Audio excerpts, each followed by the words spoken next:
آج ہم تاریخ کے ایک ایسے غیر معمولی کردار پر بات کر رہے ہیں جن کی زندگی شجاعت، تبدیلی اور ایمان کی ایک مثال ہے، خالد بن ولید رضی اللہ عنہ۔ جی بالکل۔ اور خاص طور پر ہم ان کی حیات جہادی یعنی ان کی فوجی زندگی کو سمجھنے کی کوشش کریں گے۔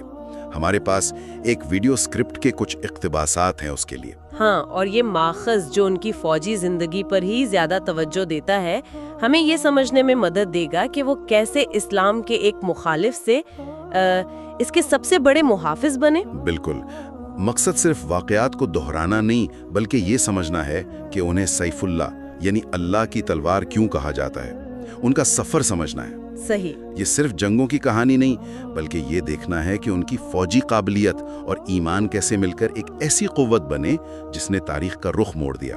تو شروع کرتے ہیں ان کے اسلام قبول کرنے سے پہلے کے دور سے۔ وہ قریش کے بنو مخزوم قبیلے سے تھے، بہت معزز قبیلہ، خاص طور پر فوجی معاملات میں۔ جی، اور احد کی جنگ میں تو ان کا کردار مسلمانوں کے خلاف فیصلہ کن رہا تھا۔ ہاں، لیکن پھر حالات بدلے۔ صلح حدیبیہ کے بعد مکہ فتح ہونے سے کچھ پہلے انہوں نے اسلام قبول کر لیا۔ یہ اپنے آپ میں ایک بہت بڑی تبدیلی تھی، بہت بڑی۔ اور اسلام لانے کے فوراً بعد ہی انہیں ایک بہت کڑے امتحان کا سامنا کرنا پڑا، جنگ موتا۔ جنگ موتا؟ ہاں، اس کے بارے میں بتائیں۔ وہ تو بڑی نازک صورتحال تھی۔ انتہائی نازک۔ آپ سوچیں 3 سینئر کمانڈر شہید ہو چکے ہیں، مسلمانوں کی فوج تعداد میں بہت ہی کم ہے اور شکست تقریباً یقینی لگ رہی ہے۔ ایسے میں خالد بن ولید آگے بڑھتے ہیں اور کمان سنبھالتے ہیں، اور ماخذ یہ بتاتا ہے کہ یہ صرف فوج کو بچانا نہیں تھا بلکہ یہ ایک ماسٹر کلاس تھی کہ کیسے ایک یقینی شکست کو منظم پسپائی میں تبدیل کیا جائے۔ اور وہ جو قصہ مشہور ہے 9 تلواریں ٹوٹنے کا، جی وہ اسی جنگ کا ہے۔ یہ کیا ظاہر کرتا ہے؟ 9 تلواریں؟ بالکل، یہ صرف ایک تعداد نہیں ہے، یہ ان کی لڑائی کی شدت، ان کی بہادری اور ان کے مکمل طور پر جنگ میں ڈوب جانے کی علامت ہے۔ وہ بالکل سامنے سے لڑ رہے تھے۔ صحیح۔ اور اسی غیر معمولی کارکردگی کے بعد نبی اکرم صلی اللہ علیہ وسلم نے انہیں سیف اللہ کا لقب عطا فرمایا۔ اچھا، تو یہ موتا کی جنگ کے فوراً بعد ہوا تھا؟ جی ہاں، یہ صرف ایک اعزاز نہیں تھا، یہ ایک طرح سے ان کی نئی پہچان تھی، ان کے نئے مقصد کا اعتراف تھا۔ واہ، یہاں سے پھر ان کا ایک نیا باب شروع ہوتا ہے۔ پھر آتی ہے یرموک کی جنگ، رومی سلطنت کے خلاف۔ ہاں، یرموک، یہ تو ایک بالکل الگ ہی سطح کی جنگ تھی۔ اس وقت کی سپر پاور بیزنطائنی رومن امپائر ایک بہت بڑی فوج لے کر آئی تھی۔ کتنی بڑی؟ ماخذ میں کچھ اندازہ ہے؟ اندازہ یہ ہے کہ مسلمانوں کے مقابلے میں شاید 5 گنا زیادہ بڑی فوج تھی۔ 5 گنا؟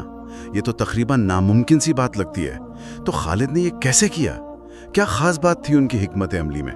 دیکھیں، یہی ان کی فوجی ذہانت کا کمال تھا۔ ماخذ بتاتا ہے کہ انہوں نے روایتی جنگی طریقوں سے ہٹ کر کام کیا۔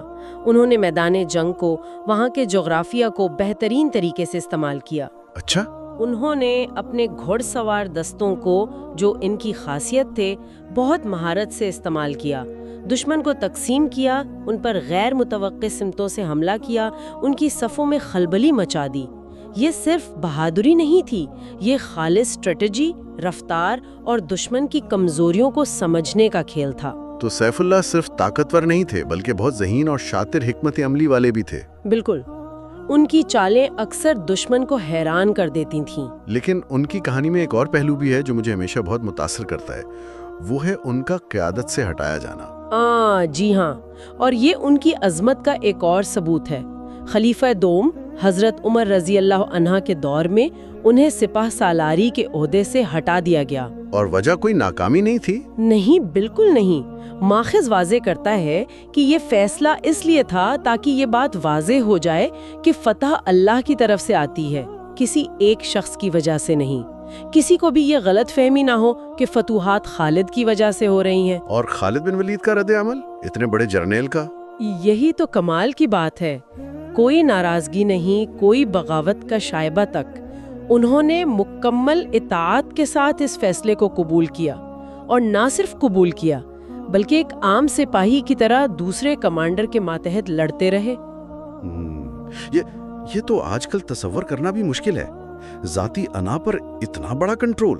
بالکل، یہ ان کی اسلام سے گہری وابستگی اور اللہ پر توکل کی نشانی ہے۔